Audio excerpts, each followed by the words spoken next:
Boo! Hello everybody, welcome back to another episode of Teammate Time.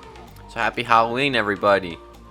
So today, on this episode Teammate Time, since it's Halloween, I do something different. So today I will be doing a tutorial on how to make an automatic pumpkin pie machine, because it's fall time, pumpkin pie, Halloween, and it's also a really good way to get other stuff like sugar cane to make sugar, eggs, and of course pumpkins. So this design is inspired by the design that Wattles made. Link to his channel in the description. So yeah, I give him credit for this design, but I tweaked it a little bit so to make it my own. So yeah, let's get right to the building. So right here, I kind of made basically what it's gonna look like. Of course, it's gonna be actually out of solid block, so it looks good, and it's gonna be cleaned up a lot more. It's actually gonna have a storage collection. But this is what I'm thinking. So it's nice and compact, like the design Wattles did. Yeah, like single pumpkin. I'm actually gonna do 2 sugar canes, and then one thing I thought about doing is if I put a fence post here, then you can still breed the chickens because there's not a solid block, and they'll stay in there, so you can still continue to breed them to get even more eggs if you want to. But yeah, this thing isn't running because I put my tick speed to 1, just because it was making too much noise. Yeah. So yeah, let's start building. Alright, so in my hotbar here are all the materials we need. Kind of an exact amount, because you only need 1 piece of redstone, just a few building blocks, and then 1 observer and piston. So the first thing we're going to do is we're going to pick a spot for our pumpkin to be. So probably the best spot would probably be here. So that's where this is where the seed will go. Then we can have it here. So we're gonna yeah, I guess I'll make it small. So we'll put that there, and then I guess we can just throw the water here. So then, like I was saying, we'll put the water there. The pumpkin will grow to there. So yeah. So what we want to do is we want to have an observer. Not that way. We want to have the observer observing the pumpkin, because once it's done growing, once it grows the pumpkin, the sprite basically for the vine curves a little bit, which that can be picked up by the observer to send out a redstone signal. So then we throw a little redstone there. And we want to make sure that the piston is like this. Not like that. Like that. So then once the observer observes this thing has grown, it will send the signal out. It will fire off the piston, which will basically push the pumpkin, basically just smushing it, which will make it pop out as an item that you pick up. So then you're okay, we got that. So now we need to set up a collection system. So let's hop right to that. Alright, so we'll put the chest there, and then we go over here, and since the water's there, so then we know that one and that one is where the pumpkin will be at. So then we got to line this up. Yep. I'm using kind of an absurd amount of hoppers. You technically could do this with a minecart, but I kind of find it a little easier to understand with the hoppers. So then, if we barricade this up a little more, so that it's forced to grow on that. So go to game rule, random tick speed, and I just put 1,000 or something. Then that will smash. The hoppers pick it up, and it goes in the chest. So far the pumpkin part's done. Now you can do the chest wherever you want, basically. I think it kind of be a little easier if you doing under here, because then if you want to, you can basically just completely barricade this off, just put a wall or in a building or whatnot. But yeah, so basically the pumpkin part of this is now done. So let me turn off my tick speed so I'm not hearing this the whole time. Alright, now onto Operation Sugarcane. So, basically a sugarcane farm is like one of the most simplest farms like you can possibly make.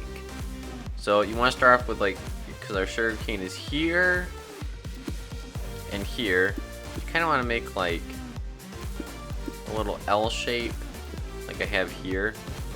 So in this first one, like the one up here, you want to put your piston facing out, and then right above that you want to put an observer so its face side is the same side as the piston.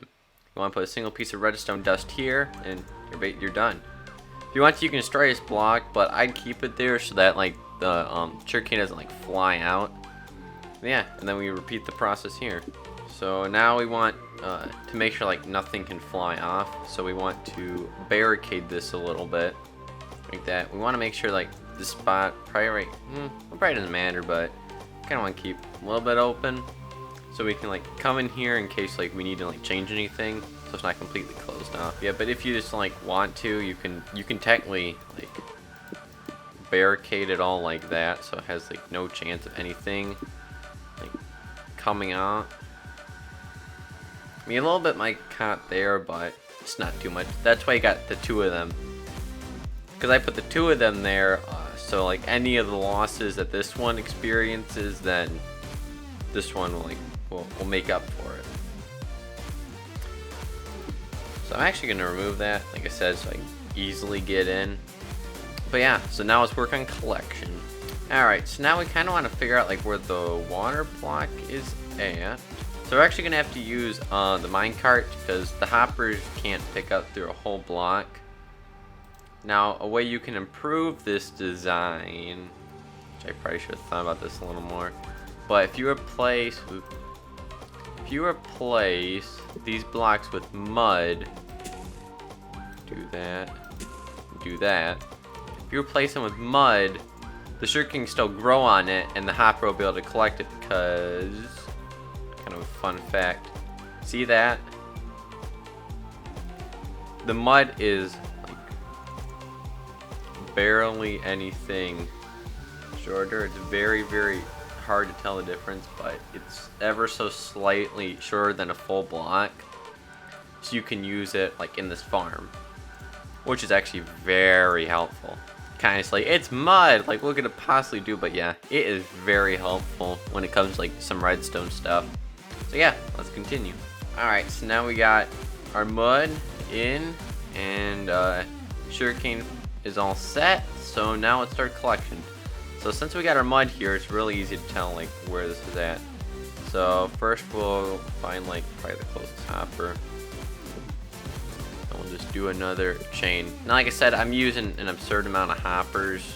Like there's definitely an easier way to do this. I'm just doing this like this because in creative mode, but so you guys can think, so I'm not doing all the work for you. You can develop a nice, fast, easy solution. But if you have like an iron farm going, then iron shouldn't be a problem. You should be able to do this just fine. But yeah, so now if we increase our tick speed, then it should start working. So yep, sugarcane's growing. Observer observes it. Piston hits. Oh, gonna have to make that go a little higher. Now some of it might fall in the water, but a nice, easy, well, technically something you could do is you could waterlog these with the mangrove roots. So then, well, probably will still get caught, but like I said, that's why I got two. So basically, most of the losses that will be like lost, like since there's two of them, it should like make up for them.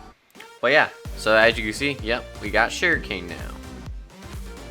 So we got two of the three things we need to make some delicious pumpkin pie. Now the last thing we need is just the chickens to make the eggs. Turn down my tick speed there. Okay.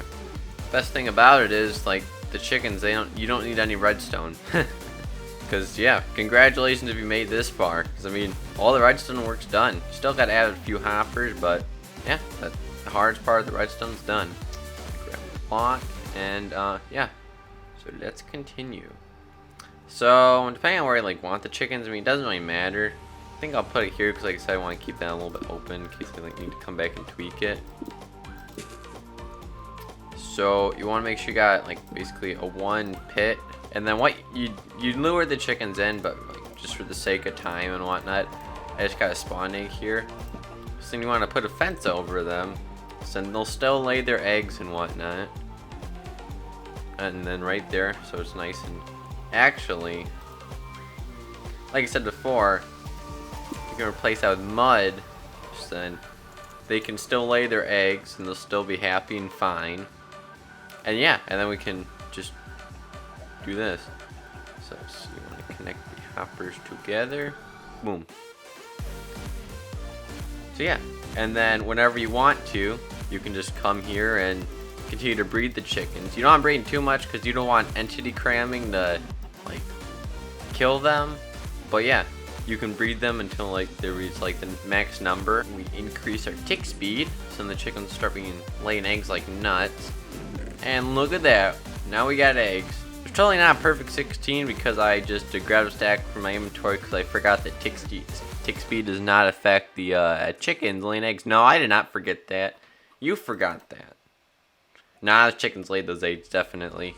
Oh well, we still got eggs though, so it doesn't matter how they got there. We got them. So yeah, this will work. I'm just a little impatient.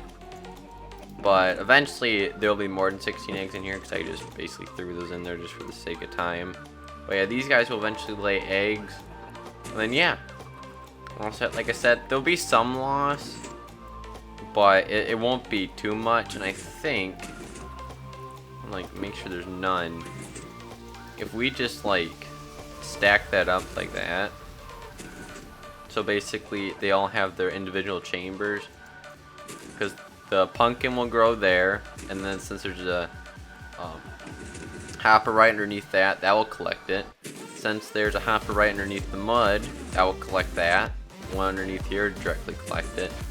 So you kind of gotta like, I know I said to keep this open, but I mean, if you want like 100% profits, then this probably be the way to do it. So yeah, these chickens laid anything in? No? Come on, chickens. I know you can do it. I know you can lay those eggs. But yeah, so here you go. But yeah, so here you go. The automatic pumpkin pie machine. Farm. Whatever you want to call it. But yeah, and thank you again, Wattles, for this design. It really does work. My improved pumpkin pie machine. So yeah. Now, let's reap the benefits. We got so much pumpkin, we got so much sugar cane, we got so much eggs. Now it's not gonna be like 100% on max. You still got like put the sugar in there, and then you still got to put everything together. But yeah, that's gonna do it for the end of this episode of Team Money Time. Hope you guys enjoyed my Halloween special. So yeah, I guess we'll I guess I'm starving because I'm just gulping all of these down. So let's end the episode with one more quick fact. Did you guys know that on Halloween, there's a small chance for a mob to spawn either wearing a carved pumpkin or a jack-o'-lantern? And it still works with the spawn eggs too. Before I spawn these guys, probably should turn down mob sounds. That'd probably be alright. Just have a rester volume in general. There we go. But yeah, as I was saying, there's a small chance for these guys to spawn with either a carved pumpkin or a jack-o'-lantern. And yeah, they don't burn with that. And that works for zombies. I think it works for husks. Yep. It works for husks. And it works for skeletons. And it works for drowns. As you can see right here. Let me know in the comments if I like missed any of them that can spawn with the pumpkin or jack-o'-lantern on. Because I think it's only those four. The drown, the zombie, the husk, and the skeleton. But I think that might be all of them. I don't know. Off the top of my head, I can't really think of any other ones. That's going to do it for the end of this episode, Team My Time. So yeah, again, happy Halloween. God bless. Have a great day. And I'll see you in the next one. Bye, guys.